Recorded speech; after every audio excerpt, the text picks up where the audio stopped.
अब हम चाहते हैं, अब हम जो है वो ऑपरेटर ओवरलोडिंग का जो है वो कॉन्सेप्ट समझते हैं। इसके लिए हम जो है वो उसी तरह लाइब्रेरी इंक्लूड करेंगे आईओस्ट्रीम।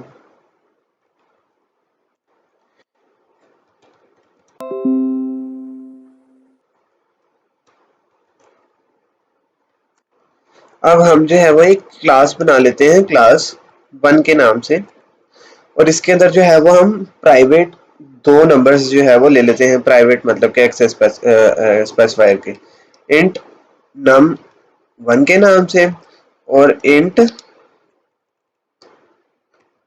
num2 के नाम से। ये हमारे पास जो है वो दो प्राइवेट मेंबर्स आ जाएंगे। एक्सेस स्पेसिफायर मतलब हमने कोई यूज नहीं किया, तो इसका मतलब है ये प्राइवेट ही हैं।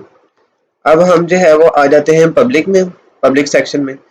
हम एक कंस्ट्रक्टर बनाएंगे क्लास 1 के नाम से, डिफॉल्ट कंस्ट्रक्टर बनाते हैं पहले, और जो num1 है उसको जो है वो 0 के इक्वल दे देंगे, और num2 को भी जो है वो इक्वल दे देंगे 0 के, ताकि जो है हमारे पास कोई गार्बेज वैल्यू ना आए।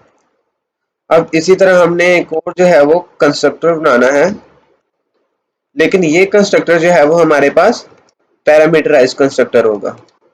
इसके अंदर पैरामीटर्स होंगे, इंट एक्स इंट वाई, हमारे पास दो पैरामीटर्स आ गए।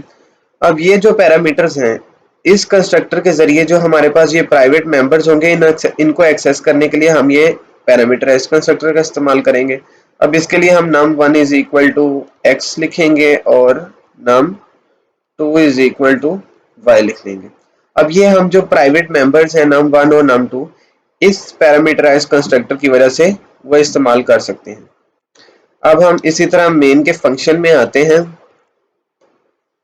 और क्लास का एक ऑब्जेक्ट बनाते हैं, क्लास 1 का एक ऑब्जेक्ट बनाते हैं obj1 के नाम से। और ये ऑब्जेक्ट जो है वो हमने, क्योंकि पैरामीटराइज कंस्ट्रक्टर जो है वो इस्तेमाल हो रहा है, तो हम जो है वो इसके अंदर पैरामीटर्स पास करेंगे। सपोज हम पास करते हैं 3 और 6, ये हमारे पास दो पैरामीटर्स आ गए। अब इसी तरह हम सेम क्लास का जो है वो एक और ऑब्जेक्ट बनाना है obj2 के नाम से, और पैरामीटर्स उसके अंदर भी पास करेंगे अपने मर्जी से, जो है वो कोई भी पैरामीटर्स ले लें। 6 9 मैंने लिए, तो ये 6 9 हमारे पास दो पैरामीटर्स आ गए। अब मैं एक और ऑब्जेक्ट क्रिएट करूंगा क्लास 1 का obj3 के नाम से, और मैं चाहता हूं कि जो obj3 है उसके अंदर हमारे पास क्या है, obj1 प्लस obj2। मैं ये करना चाहता हूं। अब ये देखें, मुझे ये यहाँ पे जो है वो एरर दे रहा है। क्यों एरर दे रहा है? क्योंकि ये जो है वो हमारे पास यूजर डिफाइंड क्लासेस के ऑब्जेक्ट है, तो हम उनके ऊपर जो है वो ऑपरेशंस इस तरह परफॉर्म नहीं कर सकते।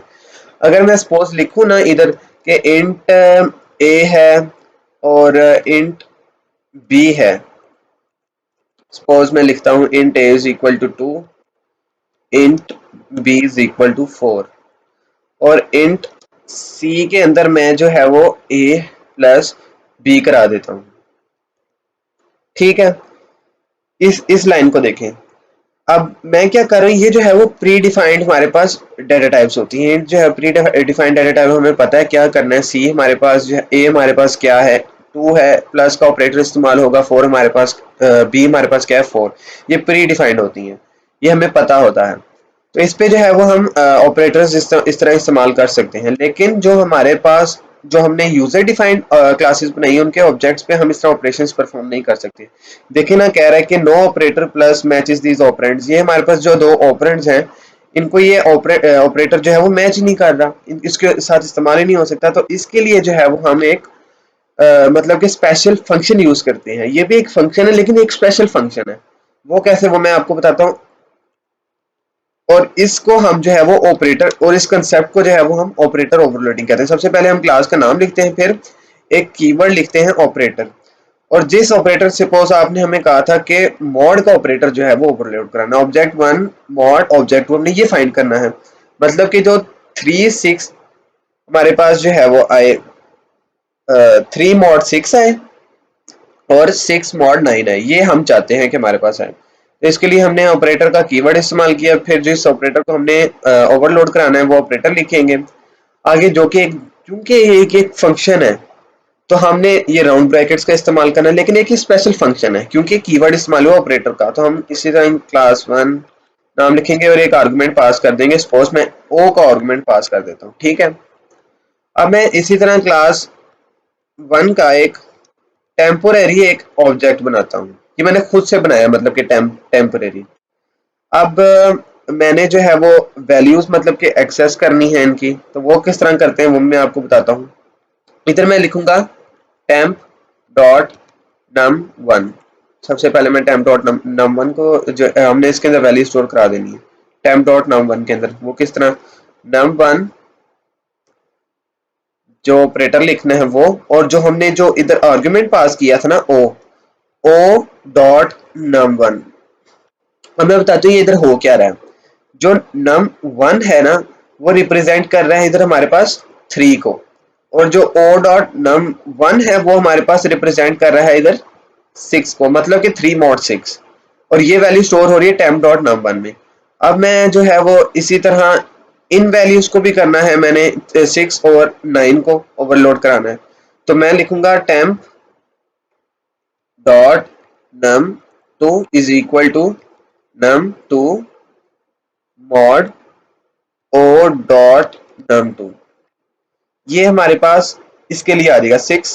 ये num टू जो है वो हमारे पास, ये वाला num टू वो 6 है, और जो हमारे पास ओ डॉट num टू है वो हमारे पास 9 है। और हम रिटर्न करा देते हैं temp। ठीक हो गया। अब मैं अगर इसको चलाऊं तो हमारे पास कोई आउटपुट तो नहीं आएगी क्योंकि हमने डिस्प्ले का फंक्शन नहीं बनाया। लेकिन कोई आउटपुट नहीं आ रही, इसके लिए जो है वो एक डिस्प्ले का फंक्शन बनाना पड़ेगा। वाई टाइप का मैं एक डिस्प्ले का फंक्शन बना लेता हूं, और उसके अंदर जो है वो मैं सी आउट करा देता हूं num वन, num वन और num टू।